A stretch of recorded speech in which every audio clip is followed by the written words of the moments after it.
예, 2021년 7월 4일 길가온교회 주일예배 말씀입니다. 오늘 본문은 레위기 16장 1절에서 10절까지 말씀입니다.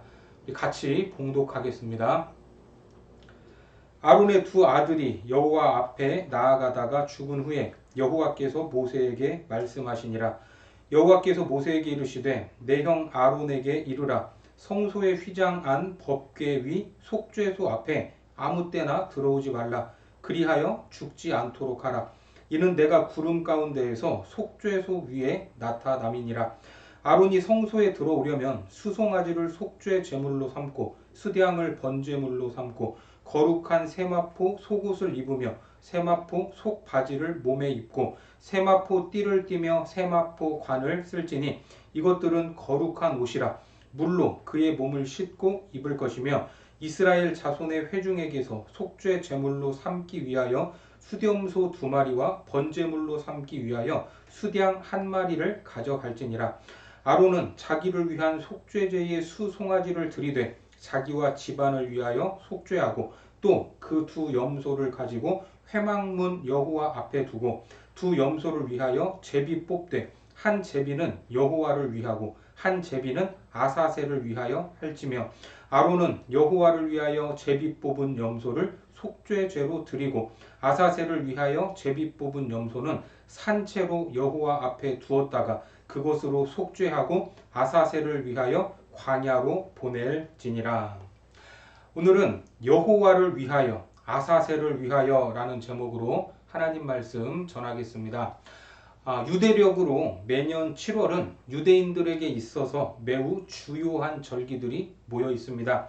1일은 나팔절로 길게 나팔을 불어 회개하며 신년을 준비하도록 독려하는 날이고 10일은 대속죄일로 의식을 통해 민족의 죄를 용서받는 날입니다. 그리고 15일부터 22일까지 8일간 지속되는 초막절은 광야에서 이스라엘 백성을 살려주신 하나님을 기념하고 기억하는 기간이었습니다. 특별히 오늘 레위기 16장은 대속죄일 규례를 상세하게 알려주고 있는데 대속죄일은 안식일 중에 안식일이었기 때문에 성회로 모였고 스스로를 괴롭게 해 아무런 노동도 해서는 안 됐습니다. 그래서 이날에는 민족이 지은 모든 죄를 하나님 앞으로 가지고 나아가 용서를 받는 것입니다. 레위기 16장 31절 말씀에 보면 이는 너희에게 안식일 중에 안식일인즉 너희는 스스로 괴롭게 할지니 영원히 지킬 규례라. 이날 대제사장은 순전한 모습으로 하나님을 대면해야 했기 때문에 꿈속에서라도 죄를 범하지 않으려고 전날 밤을 하얗게 지새우기도 했습니다. 그리고 옆에서 젊은 제사장들이 수종을 들면서 대제사장이 잠들지 못하도록 계속해서 깨어있도록 돕기도 했습니다. 특히 아론의 두 아들인 나답과 아비후가 하나님이 명하시지 않은 다른 불로 분향하려다가 죽었던 불미스러운 일이 있었습니다. 레위기 10장 1절과 2절 말씀입니다. 아론의 아들 나답과 아비후가 각기 향로를 가져다가 여호와께서 명령하시지 아니하신 다른 불을 담아 여호와 앞에 분향하였더니 불이 여호와 앞에서 나와 그들을 삼키매 그들이 여호와 앞에서 죽은지라. 이 사건 이후에 하나님은 지성소 출입과 관련한 엄격한 규율을 제시하셨고 이스라엘 백성의 모든 죄를 용서받을 수 있는 길을 마련해 주신 것입니다. 본문으로 가서 1절과 2절 말씀 보겠습니다. 아론의 두 아들이 여호와 앞에 나아가다가 죽은 후에 여호와께서 모세에게 말씀하시니라.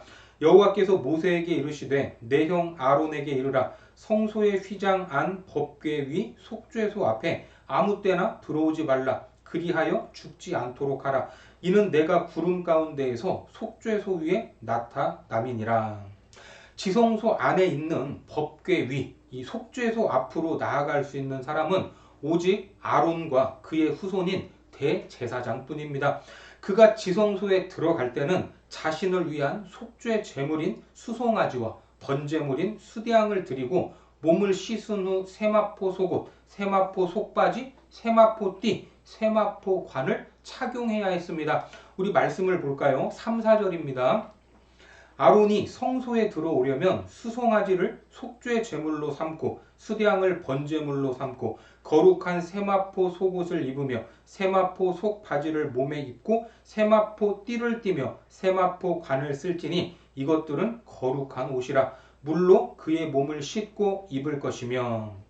이처럼 대제사장은 1년에 한 번 대속죄일에 자신을 철저히 정결하게 한 후 성소의 휘장을 지나서 언약궤 앞으로 나아갈 수 있었습니다. 만약 대제사장이 자신을 정결하지 못한 채 지성소에 나아가면 어떻게 될까요? 그는 거룩하신 하나님 앞에서 죽을 수밖에 없었습니다. 원래 대제사장은 세마포 속옷과 겉옷, 에봇, 판결 흉패를 차례로 입지만 이날에는 흰 세마포 속옷에 속바지를 입고 세마포 띠를 띠고 세마포 관을 착용하고 지성소로 나아갔습니다. 이것은 하늘나라의 영광스러운 모습을 버리시고 겸손한 종의 모습으로 이 땅에 오신 예수 그리스도 그분의 모습을 생각나게 하는 모양입니다. 그리고 평소 제사를 준비할 때는 많은 제사장들이 성막 안에서 여러 가지 의식들을 도와줬지만 이날 대속죄일만큼은 대제사장이 자신의 죄를 먼저 속죄해야 했기 때문에 수송아지를 직접 잡았습니다. 그리고 제단에 불을 지피고 향을 사르고 금 등대에 불을 붙이는 등의 일을 홀로 감당해야 했습니다. 어떻습니까? 이 땅에 대제사장으로 오신 예수님께서도 잠들어 있던 제자들을 뒤로 하고 땀이 피가 되도록 홀로 기도하셨습니다. 누가복음 22장 44절과 45절 말씀에 보면 예수께서 힘쓰고 애써 더욱 간절히 기도하시니 땀이 땅에 떨어지는 핏방울 같이 되더라. 기도 후에 일어나 제자들에게 가서 슬픔으로 인하여 잠든 것을 보시고 그렇게 십자가의 길을 홀로 걸어가셨고 자신의 생명을 내놓으셨습니다. 그래서 오늘날 우리는 구약의 까다로운 제사 절차에 의해 하나님께 나아가는 것이 아니라 담대하게 하나님의 보좌 앞으로 나아갈 수 있게 된 것입니다. 그래서 히브리서 4장 16절 말씀에 보면 그러므로 우리는 긍휼하심을 받고 때를 따라 돕는 은혜를 얻기 위하여 은혜의 보좌 앞에 담대히 나아갈 것이니라. 어떤 사람들은 이렇게 말을 하기도 합니다. 하나님이 과연 있느냐? 너는 하나님을 본 적이 있느냐? 하나님을 또렷이 볼 수 없고 그분의 음성을 분명히 들을 수 없냐? 이렇게 불평을 하면서 그분을 분명히 볼 수만 있다면, 그분의 음성을 들을 수만 있다면 나는 믿겠다. 이런 식으로 말을 하기도 합니다. 사람이 하나님과 그렇게 대면하여 교제하지 못하게 된 이유가 있죠. 그것은 죄로 인해 우리와 하나님 사이가 단절돼 버렸기 때문입니다. 태초에 아담과 하와는 수시로 하나님과 교제하며 대화할 수 있었지만 이제는 죄악으로 더럽혀진 우리이기 때문에 하나님이 먼저 우리를 찾아오시지 않으면, 그분이 우리에게 계시하지 않으시면 그 앞으로 나아갈 방법이 없습니다. 오늘 본문에서도 알 수 있듯이 구약의 대제사장조차도 1년에 단 하루 대속죄일에만 구름 가운데서 하나님을 만날 수 있었습니다. 그러니까 오늘 우리가 예수님을 믿고 언제든지 하나님께 나아가 기도하고 그분과 교제할 수 있다는 것은 참으로 놀라운 특권이 아닐 수 없습니다. 단 여기에는 한 가지 조건이 있는데, 하나님을 만나기 원하는 사람은 대제사장과 같이 몸과 마음과 영혼을 깨끗하게 준비해야 한다는 것입니다. 마음이 정결하게 하는 것, 그것은 무엇인가? 그것은 회개하는 심령을 말합니다. 하나님이 찾으시는 제사는 상한 심령이며 하나님은 상하고 통회하는 마음을 멸시하지 않으신다고 말씀합니다. 시편 51편 17절 말씀에 보면 하나님께서 구하시는 제사는 상한 심령이라. 하나님이여 상하고 통회하는 마음을 주께서 멸시하지 아니하시리라. 또한 하나님은 충심으로 통회하는 자를 구원해 주신다고 약속합니다. 시편 34편 18절 말씀에 여호와는 마음이 상한 자를 가까이 하시고 충심으로 통회하는 자를 구원하시는도다. 이 말씀을 의지하여 우리의 몸과 마음과 영혼을 깨끗이 하여 하나님과 교제가 끊이지 않고 그분의 음성을 들을 수 있기를 바랍니다. 다시 본문으로 가서 보면 대속죄일에 이스라엘 회중이 가져온 2마리 염소를 볼 수 있습니다. 본문 7절과 8절 말씀입니다. 또 그 2 염소를 가지고 회막문 여호와 앞에 두고 2 염소를 위하여 제비 뽑되 한 제비는 여호와를 위하고 한 제비는 아사셀을 위하여 할지며. 2마리 염소는 제비를 뽑아 한 마리는 여호와를 위해 다른 한 마리는 아사셀을 위해 사용했습니다.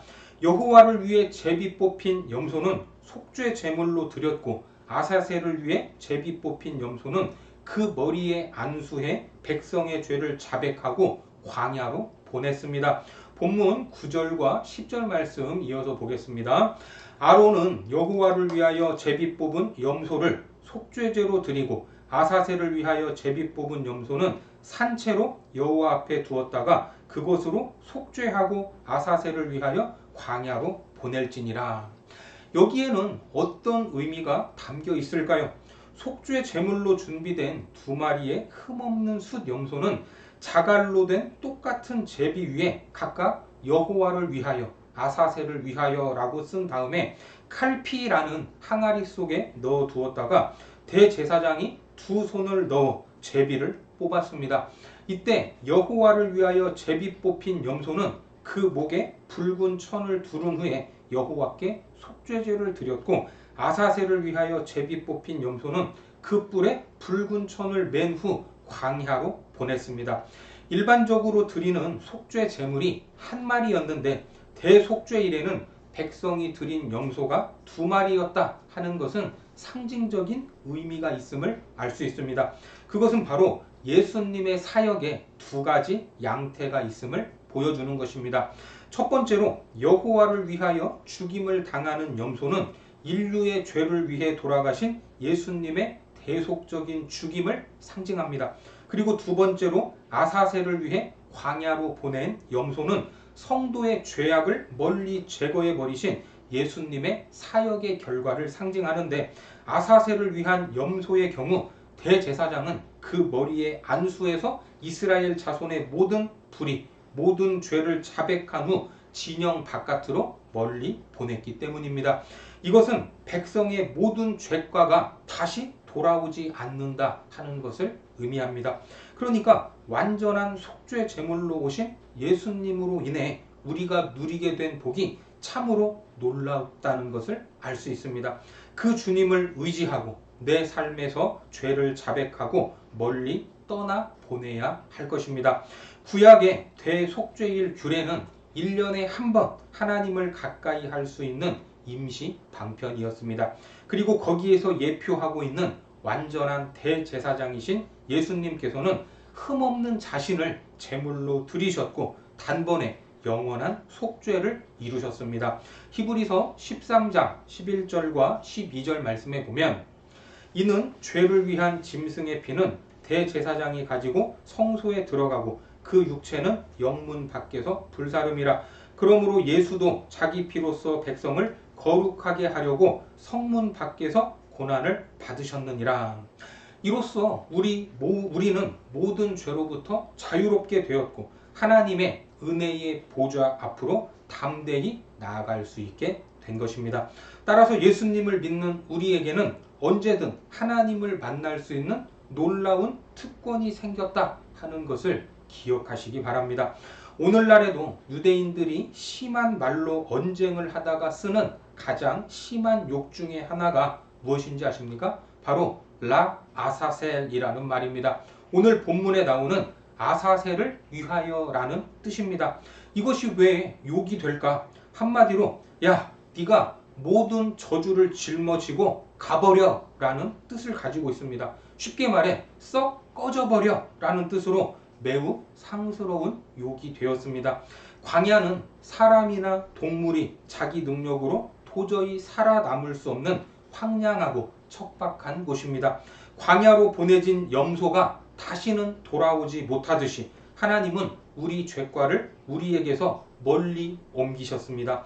시편 103편 12절 말씀해 보니까 동이 서에서 먼 것 같이 우리의 죄과를 우리에게서 멀리 옮기셨으며, 이렇게 예수님께서 대속 제물이 되어 주심으로 죄에서 해방되었기 때문에 다시는 죄의 노예로 살지 말아야 합니다. 구약 시대에는 해마다 대속죄일이면 백성의 모든 죄를 속하는 의식을 이처럼 행했습니다. 대제사장이어도 인간이 집례하는 구약의 제사는 동물로 속죄 의식을 행하는 불완전한 제사일 수밖에 없었습니다. 반면에 하나님의 아들이신 예수님은 흠없는 자신을 제물로 드리셨고 단번에 영원하고 완전한 속죄를 이루신 것입니다. 히브리서 7장 27절 말씀에 보니까 그는 저 대제사장들이 먼저 자기 죄를 위하고 다음에 백성의 죄를 위하여 날마다 제사 드리는 것과 같이 할 필요가 없으니 이는 그가 단번에 자기를 드려 이루셨음이라. 한시적이고 불완전한 구약의 제사는 예수 그리스도의 십자가로 완성되었다 하는 것을 믿으시기 바랍니다. 이제 누구든지 예수님을 통해 하나님 앞에 담대히 나아갈 수 있지만 거룩함이 없이는 하나님을 볼 수 없습니다. 히브리서 12장 14절 말씀에 모든 사람과 더불어 화평함과 거룩함을 따르라. 이것이 없이는 아무도 주를 보지 못하리라. 우리는 대속의 은혜를 기억하고 동이 서에서 먼 것 같이 죄악된 행실을 멀리해야 합니다. 그리고 하나님 앞에 거룩한 모습으로 서야 하는 것입니다. 특별히 오늘은 맥주 감사 주일입니다. 맥주절은 광야에서 만나를 먹던 이스라엘 민족이 약속의 땅 가나안에 정착한 후 첫 농사를 지어 수확한 곡식을 하나님께 드렸던 절기입니다. 당시 수확한 곡식이 보리였기 때문에 보리 맥자를 따서 맥주절이라고 부르는 것입니다. 한국교회는 매년 7월 첫 번째 주일, 그러니까 한 해의 전반기가 끝나고 후반기가 시작되는 날을 맥주 감사 주일로 지키고 있습니다. 어떻게 보면 지금 우리가 처한 이 상황, 이 사회 전 분야에서 힘들지 않은 곳이 없고 코로나19로 인해 제약이 많은 시대를 살아가면서 참 감사할 것이 없는 그런 일상이 돼버린 것만 같습니다. 하지만 우리가 감사할 수 있는 이유는 물질의 풍성함과 우리의 삶의 안락함에만 있는 것은 아닙니다. 하나님께 나아갈 수 없었던 우리, 죄로 인해 형벌을 받아야 할 우리를 구원하신 놀라운 사랑과 은혜에 모든 감사의 이유가 있음을 믿으시기 바랍니다. 그리고 오늘 여호와를 위하여 또 아사셀을 위하여 제물로 드려진 예수 그리스도를 기억하며 감사할 수 있기를 바랍니다. 주님께서 전반기에도 신실하게 인도하셨고 후반기에도 선하게 인도하실 것입니다. 로마서 8장 32절에서 이렇게 약속하고 계십니다. 자기 아들을 아끼지 아니하시고 우리 모든 사람을 위하여 내주시니가 어찌 그 아들과 함께 모든 것을 우리에게 주시지 아니하겠느냐. 우리에게 아낌없이 주시는 하나님을 바라보며 삶의 모든 순간 감사가 넘치는 길가온에 온 성도들이 되시기를 주님의 이름으로 축원합니다. 기도하겠습니다. 하나님, 우리가 가장 큰 복을 받았음에도 불구하고 때로 물질로 인해 삶의 어려움으로 인해 하나님을 원망하고 불평할 때가 있었음을 용서하여 주옵소서. 오늘 여호와를 위하여 아사셀을 위하여 드려진 속죄 제물, 그 제물로 오신 예수님으로 인해 감사하게 하시고 아들과 함께 모든 좋은 것을 주실 하나님을 기대하는 복된 삶이 되도록 축복하여 주옵소서. 예수님의 이름으로 기도드립니다. 아멘.